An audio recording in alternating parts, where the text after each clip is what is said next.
I think this is an important lesson in that we talk about these misconceptions that we're uncomfortable with about our maleness. You know, we all don't look like we like the superhero and the guy who's got nothing but muscles everywhere, and can leap tall buildings with a single bound, and is brave and never questions his ability to do anything.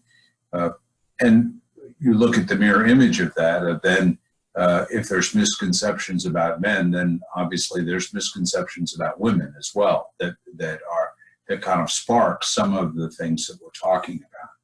Compartmentalizing is sometimes looked at as a skill, but in a way it is really not being authentic.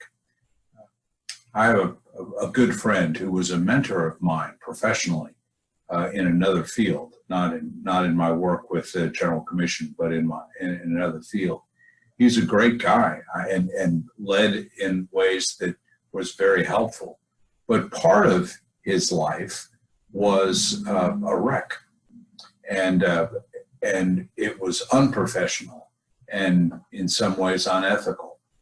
And I was able to compartmentalize very skillfully and said, well, that part of this gentleman's life I'm not going to participate in, and I'm only going to have this relationship based on those things where he's mentoring me professionally, and that those are appropriate.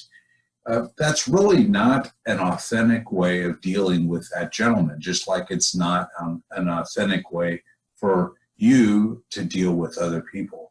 So we need to be authentic everywhere. We don't act one way at home and one way at work. We don't act one way when we're mentoring boys and Boy Scouts, and then another way in the community, where when they see that, they see we're living a lie. They see that we're not being a really principled Christian leader as we want to presuppose we are. So it's an important and somewhat difficult, because we do look at it as a skill to get by, but I think it also is a liability that we need to deal with.